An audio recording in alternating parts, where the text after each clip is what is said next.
taking, oh, just a 5-6 minute break. Whew. Hi Lloyd, me again.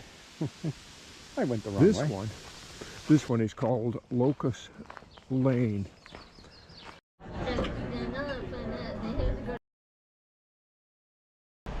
Well, after a good breakfast of fruit, 2 cups of coffee, 2 eggs, potatoes, whole wheat toast and sausages, yeah, the gratuity for the young lady, and $30 later, my belly is full. Right ahead of me, right here, parking lot's really busy. Very, very busy location, by the way. But right there is the grocery store. And I'm going to make short work of my resupply because there's not a lot of items I need. We're going to pack them in the bag, get rid of the packaging, and head up Grimsby Mountain. Continue north.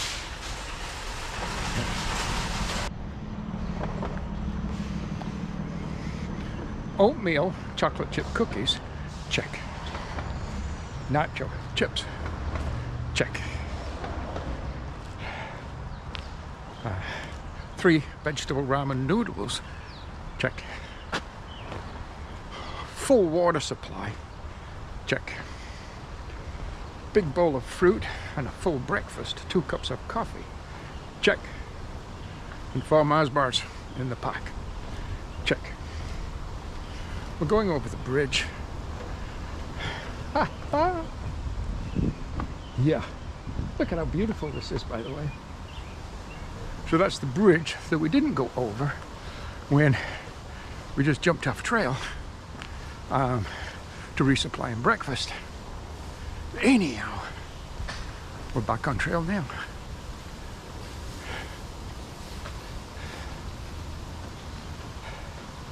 Leaving the Niagara section, entering the Iroquois section. Section number 2 of 9 sections. We just got to make this sharp left turn. And very, very shortly, we're going to see the sign.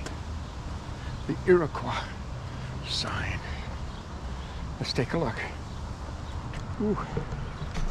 Let's take a look. Beautiful sunny day again.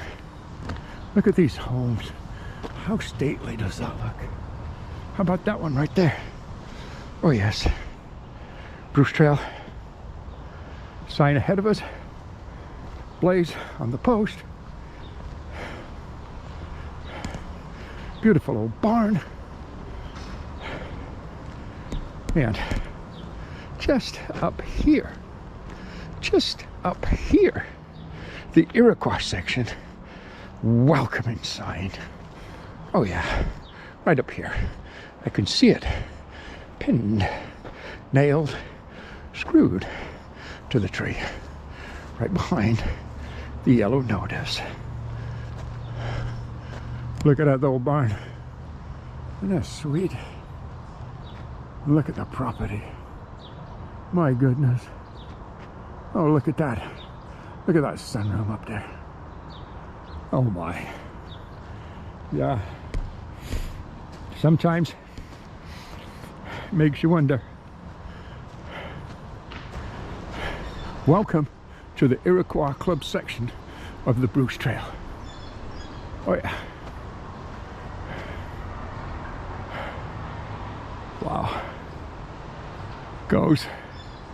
Well, I know where it goes.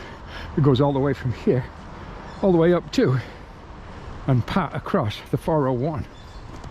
And there we enter the Toronto section. Okay, we got a big climb out ahead. Full water now for tonight, and it's only 11:30. Resupply, pack is heavy. Whew, let's get to it. Up Grimsby Mountain. Whoop. Pack really doesn't get much heavier than it is right now. But you know what? It's not bad. Over the years, we've come a long way. With gear, reducing pack weight, better gear, lighter gear. However, it's still heavy enough with full food, full water, and everything I need is still about 34 pounds.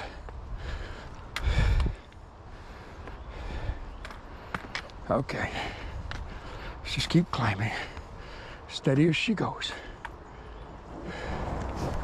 Look at the views from the top of the escarpment. Toronto is way, way, way in the distance. I have no idea what you'll see on the GoPro, but I can see it as clear as day. It's a very, very clear day today. Wow. This is one thing I like about this section of trail, is these views.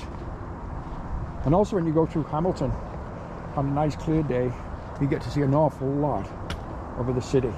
It's kind of interesting. I mean, it's not wilderness, of course not, but there's a lot to be said about cityscapes, that's for sure.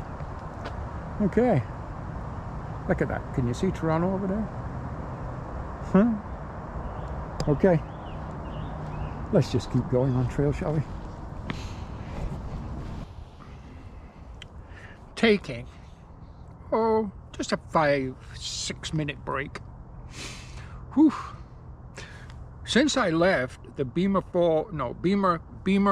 Memorial Conservation Park area there, excuse me, we had road walking for quite a ways, probably 4 kilometers, and then it's been easy going so far in here upon the ridge overlooking the QEW and all the communities below, Grimsby and so on, which helped me log miles. So I've done pretty well since we left Grimsby, or entered into the Iroquoia section. How far I'm going to get, I don't know, but I'm still carrying camp water, and I actually did see a small water source just back there, maybe half a kilometer, so I topped up my electrolyte bottle. I didn't see that on the map, otherwise I wouldn't have had to carry all that water out of Grimsby, but that's okay, so be it. Let's talk a little bit about something else now. Gear. Today, I think the last time, yesterday, whenever we spoke about the shelters, the tent. Today, let's talk about the cook system. One thing about the cook system is, first of all, you can use alcohol stoves, propane, butane type stoves, wood stoves, little wood stoves. And I've tried most of them. I have tried the wood stoves, and they're pretty good. But I do go with the butane propane blend, referred to as butane. I am using, my stove of choice is the Jet Boil Stash. Now, I wasn't a Jet Boil fan, other than, oh, excuse me, I'd just been drinking electrolyte water, excuse me.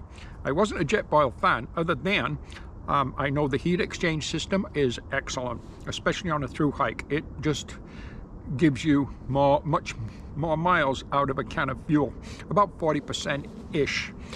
So say between 30 and 40%, but 40%-ish is the average. And I've done tests on this, and it's pretty damn close to that you get 40% more use out of a can if your cook pot employs a heat exchanger. Little baffles at the bottom that go around. And the Jet Boil Stash does that. The Jet Boil Stash was also designed, just like the other Jet Boils all have the heat exchanger, but the Jet Boil Stash was designed to be ultralight. The others are not. So you get the pot, the burner, and then of course you attach that to your propane, your butane cylinder. I find it works great because I am a coffee drinker. So I boil water or heat up water at least twice a day, sometimes 3 times a day. Today will be twice because don't forget we stopped at the restaurant, so don't need to do it again. So I do use fuel on this particular hike. When I left Niagara, I was using a 4-ounce canister, but I also have an 8-ounce in the bottom of my pack. So I do plan ahead for that. I can probably get some in Georgetown at the Canadian Tire, I'm sure, and there's lots of Canadian Tires below me that I could probably take the time and get some if I needed it, but I wanted to make sure I didn't need to do that and take that time. Plus, I have Joanne meeting me way further north, way further north, in the Blue Mountain section with a resupply box, and in that resupply box is also a full 8-ounce canister of butane. So Jasper's stove of choice definitely is a cook system that is ultralight and employs a heat exchanger, such as the Jet Boil Stash. There are others, But that for me seems to be working really well. They're quite expensive, a couple of $100 now. When I bought mine a couple of years ago, I got it on a Black Friday sale for $135, so I just snapped it up at Cabela's. But I think then the regular price was $169. I think now they're like $199, well, say $200 now at least. But you know, so be it. You're paying for the name Jetboil and their technology. There are other companies out there that offer heat exchanger technology, but that is what I use, the Jetboil Stash, my cook system. So that is our tech talk for today, or our gear tip. Yeah. I also looked a lot at, and I do use, I like the MSR pocket rocket along with a 900mm titanium pot. That in itself is a great combination, but without the heat exchanger, yes, you sacrifice that you lose weight in the pot, but you gain weight because you have to carry more fuel. It makes a big difference. Break time's over, I think. Talk to you soon. Oh, take a look, take a look, take a look. I'm just sat up here on the escarpment, looking way over the lake. Oh yeah. The trail behind me, look at that. Isn't that sweet? Oh yeah, it is. Just my kind of trail. I love that. Okay. Bye-bye. The Niagara section of the Bruce Trail, done. And it was amazing. Some beautiful, beautiful views. Had great weather. Have had rain one night. That's it. So hopefully, let's hope that keeps going that way. For now, today we entered the Iroquois section. So as I say, the Niagara section was amazing. Let's see what the Iroquois section has to offer. It's a larger section. It's going to take me, 5-6 days-ish to get through there. Then after that, and the Iroquois section, first of all, finishes at the 401. After that, there we enter a smaller section, the Toronto section, which I think is around 49 or 50 kilometers. So that's basically a 2-day section. Whew. Camp tonight. I am nestled in a beautiful, beautiful forest right down there. Oh yeah, that's me. Over there on that log, if you can see it there, that was where I sat and had my dinner. And I'll probably sit there and have my breakfast too. This time of year, I haven't done this particular trail this time of year before. Usually it's in the fall. But the ground is much, much, much wetter. I noticed that when I'm setting up camp on a night. It's a much wetter kind of process to set up camp. But you know what? Such is life. It's fine. I'm going to hit the sack. I'm going to hit the bank. Ooh, 25.1 kilometers today. Yep, tomorrow, hey, who knows? I'm going to push towards, well, you know what? I really got to check before I say it, so I don't know. I had in my mind pushing towards the 403, but something tells me that's farther than I was thinking. We will see where we get to tomorrow. You guys have a good night. Jasper, over and